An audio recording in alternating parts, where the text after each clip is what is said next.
GXP, Jisuxpi Pasio. Jumpa lagi di podcast Lungan. Pada kesempatan ini bersama Pak Pemimpin, Pas Vlog Lovers. Jadi kali ini kita berada di salah satu stasi, namanya Stasi Natai Ucong. Jadi sebelum kita berbincang-bincang dengan Pak Pemimpin, nanti Pak Pemimpin terlebih dahulu nanti memperkenalkan diri ke Pas Vlog Lovers. Biar Pas Vlog Lovers lebih mengenal. Jadi silakan Pak Pemimpin memperkenalkan nama supaya sahabat Pas Vlog Lovers lebih mengenal. Terima kasih Pastor. Ya. Nama saya Nikodemus Acoy. Nikodemus Acoy. Ya. Nama panggilan Acoy. Biasa dipanggil Pak Acoy. Pak Acoy. Nah, saat ini menjabat sebagai Pemimpin umat. Pemimpin umat di Stasi Natai Ucong. Ya. Nah, Stasi Natai Ucong adalah salah satu stasi dari wilayah Paroki Hati Kudus Yesus Rawak, Keuskupan Sanggau di Kalimantan Barat, dan letaknya di Kabupaten Sekadau. Nah, untuk wilayah di Stasi Natai Ucong sendiri, jumlah umat Katolik, jumlah kakak Katolik itu berapa di Stasi Natai Ucong ini? Stasi Natai Ucong ini Pastor 28 kakak. 28 kakak ya yang Katolik ya. Nah, lalu Pak Pemimpin sendiri dalam menjalankan tugas sebagai pemimpin umat ini kira-kira sudah berapa tahun nih Pak Pemimpin?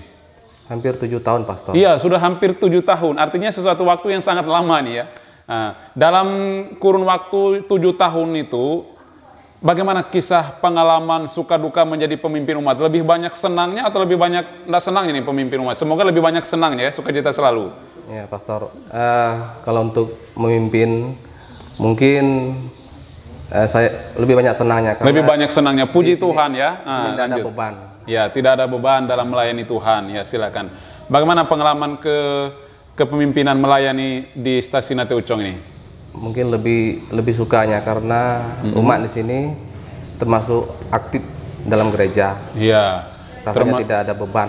Iya, sangat didukung oleh keaktifan umat di Stasi Natai Ucong sendiri, sehingga Pak Pemimpin dalam menjalankan tugas pelayanan ini sangat terbantu gitu ya. Lalu bagaimana pengalaman yang lebih berkesan dalam memimpin di wilayah Stasi Natai Ucong ini? Lebih berkesannya mungkin karena OMK-nya banyak membantu Pastor. Iya, OMK-nya lebih membantu di dalam ya. gereja. Dan juga mungkin yang maksud kami itu harus ada kemajuan di dalam gereja. Itu yang kami inginkan. Ya, sehingga bisa kita lihat dalam perayaan Ekaristi dengan situasi keadaan gereja yang sangat bersih, lalu buku-buku juga di altar panti imam juga sangat bersih dan tertata rapi. Ini adalah sesuatu yang sangat baik dan yang harus dijaga dan juga bila mungkin ditingkatkan. Iya, karena ini juga menjadi sesuatu yang berguna untuk pendidikan atau kesadaran untuk stasi-stasi di tempat lain. Untuk peribadatan sendiri Pak Pemimpin, bagaimana dinamika di peribadatan untuk pemimpin sabda di hari Minggu itu? Apakah pemimpin sendiri atau tugasnya dijadwalkan secara bergantian, bergiliran gitu? Ya, kalau untuk ibadahnya kami bagi per kelompok Pastor. Per kelompok. Di Natai Ucong sendiri ada berapa kelompok? 2 tahun yang lalu kami bagi 4 kelompok. Ya. Tahun ini kami bagi 3 kelompok. 3 kelompok ya. Satu kelompok itu kira-kira berapa kepala keluarga? Ada yang 6, ada yang 7 kelompok. Iya ya. Karena bagi 28 itu kalau bagi 3 ada ganjil. Iya ya.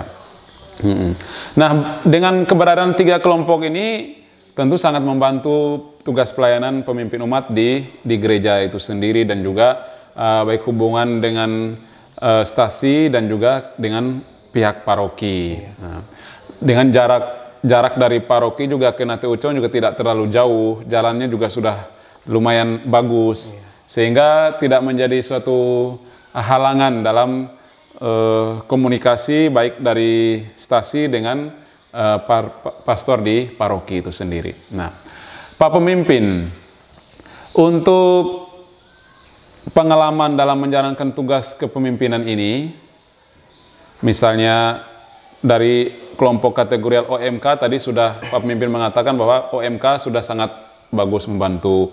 Nah, selain kelompok OMK ada beberapa kelompok lain, apakah keaktifan itu juga dirasakan di kehidupan menggereja di Stasi Nate Ucong ini sendiri? Ada juga pastor, Ya.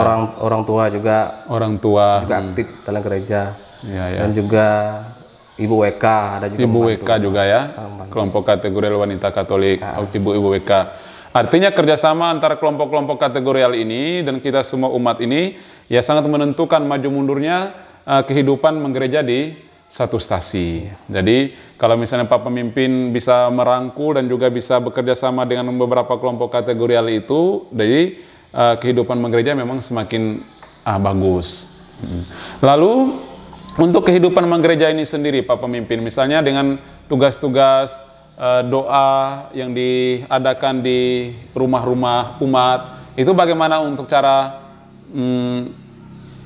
menjalankan tugas memimpin doa itu tersebut? Iya, kalau untuk di rumah karena di Stasi Nate Ucong ini juga ada pemimpin 1 dan pemimpin 2. Ya. Jadi kami bagi tugas. Kalau seandainya kami ada halangan, mungkin ada juga OMK bisa bantu. Iya. Itu pastor. Jadi ada tugas-tugas tertentu yang memang diberikan kepercayaan kepada pemimpin 2 juga untuk menjalankan atau melayani umat di Stasi Nate Ucong ini. Lalu untuk komunikasi dengan paroki, misalnya kan kalau saat ini kita memang jarang kita mengadakan pertemuan di tingkat paroki antar pemimpin-pemimpin umat karena situasi COVID itu sendiri. Tetapi keputusan-keputusan dari paroki yang ditetapkan dari DPP dan pastor paroki itu memang diperuntukkan kepada stasi-stasi bagaimana menanggapi keputusan-keputusan itu dan menjalankan keputusan itu di stasi itu sendiri. Apakah ada persoalan atau tidak ada masalah pastor? Tidak ada masalah ya. Untuk pungutan tidak ada masalah, artinya setiap keputusan-keputusan yang ditetapkan dari pihak DPP dan juga paroki memang selalu kita jalankan di stasi. Karena bagaimanapun kehidupan umat di stasi ini juga harus mengikuti apa yang ditetapkan di paroki, dan juga di paroki juga kita ikuti apa yang ditetapkan dari keuskupan. Jadi masing-masing kita menjalankan sesuai dengan apa yang sudah ditentukan. Jadi sejauh ini Pak Pemimpin, apa yang menjadi semangat bagi Pak Pemimpin, menjadi penyemangat bagi Pak Pemimpin sendiri, karena sudah 7 tahun menjadi pemimpin umat itu, artinya sudah waktu yang sangat lama, tapi selalu bersemangat. Apa yang menjadi kuncinya gitu? Mungkin dari iman kali pastor. Iya, iman ya. Iman yang bagaimana nih? Ini sesuatu yang sangat bagus supaya Pastoral Lovers yang menontonnya bisa menjadi inspirasi dari pengalaman atau sharing Pak Pemimpin. Ketika saya baru jadi pemimpin itu, baru 1 tahun menjalankan jadi pemimpin, banyak sekali halangan. Iya. Masukan, protes itu pasti ada. Iya. Tapi masukan itu bagi saya itu untuk menginspirasi saya biar saya bisa lebih baik dari lebih itu. baik lagi dalam melayani. Nah. Untuk iman mungkin saya tidak tahu lah, mungkin itu panggilan bagi saya. Biarpun waktunya tidak lama, tapi itu sangat bersyukur bagi saya, itu suatu panggilan. Iya. Itu kali. Suatu panggilan untuk melayani Tuhan. Meskipun kalau dilihat bahwa tugas kepemimpinan ini kita Pak Pemimpin menjalaninya dengan setulus hati, tidak ada gaji lagi, dan juga Pak Pemimpin sendiri juga disibukkan dengan urusan pekerjaan dan urusan keluarga. Tapi Pak Pemimpin masih mempunyai waktu untuk membaktikan diri kepada Tuhan dalam tugas pelayanan ini. Jadi percayalah bahwa Tuhan pasti akan memberikan rahmat dan berkat yang berlimpah bagi Pak Pemimpin dalam tugas pelayanannya. Amin, itu. Artinya tugas pelayanan ini timbul atau muncul karena semangat iman itu sendiri, kesadaran iman bahwa saya dipanggil untuk melayani umat ya sebisa itu. Nah, bagaimana dukungan keluarga Pak Pemimpin terhadap tugas pemimpin ini? Kalau untuk istri mendukung pastor. Sangat mendukung ya. sangat mendukung tugas pelayanan Pak Pemimpin ya. Meskipun karena memang beberapa kesempatan pemimpin harus meninggalkan tugas dan pekerjaan dan juga keluarga untuk menjalankan tugas kepemimpinan sebagai pemimpin. Jadi keluarga sangat mendukung ya. Ya. Lalu situasi misalnya bagaimana kerjasama dengan unsur-unsur pemerintahan di kampung ini misalnya baik struktur misalnya unsur pemerintahan misalnya dusun, kepala dusun dengan Pak RT dan sebagainya. Yang selama ini terjadi, bagaimana Pak Pemimpin? Relasi apakah berjalan baik atau sebaliknya gitu? Untuk pemerintah desa ya, khususnya kerjasamanya juga baik, lumayan baik.